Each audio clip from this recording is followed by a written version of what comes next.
नमस्कार, news for nation देख रहे हैं आप और मैं हूं सानिया आपके साथ। कल एनडीए गठबंधन में सीट शेयरिंग का ऐलान कर दिया गया, लेकिन सवाल ये है कि क्या अभी भी सब खुश हैं? इस सीट शेयरिंग के ऐलान के बाद जितनी सीटें उन्हें मिली है, तो क्या इससे सबको संतुष्टि है? ये सवाल सभी के मन में है।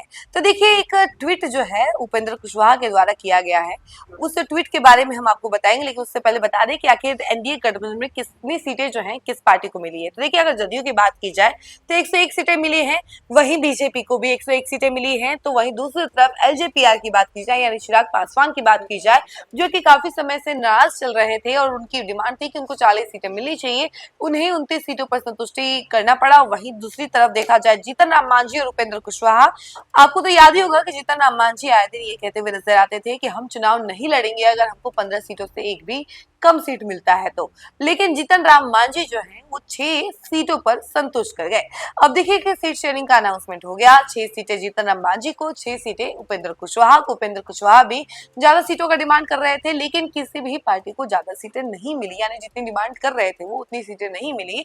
तो जो नाराजगी है वो एक तरीके से भले ही कमतर दिखा, लेकिन अब जो है कुछ अलग ही नजारा देखने को मिला है। पहले तो उपेंद्र कुशवाहा ने इस सीट शेयरिंग के अनाउंसमेंट का स्वागत किया और कहा कि एनडीए में सब कुछ ठीक है, सब साथ में है। लेकिन उसके कुछ देर बाद ही उन्होंने एक और ट्वीट किया। उस ट्वीट के बारे में हम आपको जरा विस्तार से बताते हैं।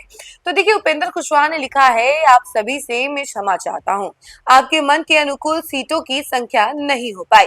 मैं समझ रहा हूँ इस निर्णय से अपनी पार्टी के उम्मीदवार होने की इच्छा रखने वाले साथियों और सहित हजारों लाखों लोगों का मन दुखी होगा। आज कई घरों में खाना नहीं बना होगा, परंतु आप सभी मेरी एवं पार्टी की विवशता और सीमा को बखूबी समझ रहे होंगे। किसी भी निर्णय के पीछे कुछ परिस्थितियां ऐसी होती हैं जो बाहर से दिखती हैं, मगर कुछ ऐसी भी होती हैं जो बाहर से नहीं दिखती। हम जानते हैं कि अंदर की परिस्थितियों से अनभिज्ञता के कारण आपके मन में मेरे प्रति गुस्सा भी होगा, जो स्वाभाविक भी है।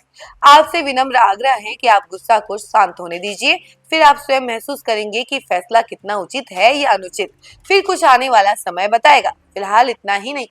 आपको बता दें कि देखिए, इस ट्वीट के बाद से ना सियासी भूचाल तो आ ही गया, लेकिन जिस तरीके से उपेंद्र कुशवाहा ने अपने पार्टी के कार्यकर्ताओं से क्षमा मांगी और लोगों से क्षमा मांगी जो उनको सपोर्ट करते हैं, उनका कहना है कि कई सारे कार्यकर्ताओं के घर में आज खाना नहीं बनेगा, क्योंकि सभी लोग जो है दुखी होंगे। सिर्फ और सिर्फ 6 सीटें ही मिली हैं, इतने कम सीटों पर उपेंद्र कुशवाहा मान गए हैं। तो वहीं दूसरी तरफ ये भी दिखाया है कि आने वाले समय में कुछ और भी हो सकता है।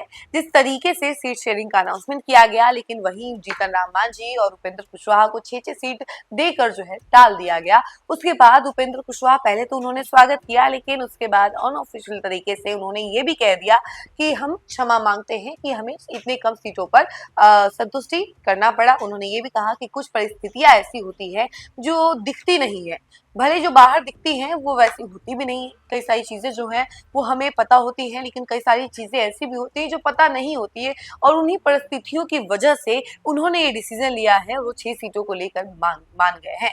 तो देखिए, इस वक्त की खबर में तो फिलहाल इतना ही। ऐसे ही तमाम अपडेट के लिए आप हमारे साथ बने रहिए और देखते रहिए न्यूज फॉर नेशन, और आने वाली खबरों के लिए भी बने रहिए। धन्यवाद।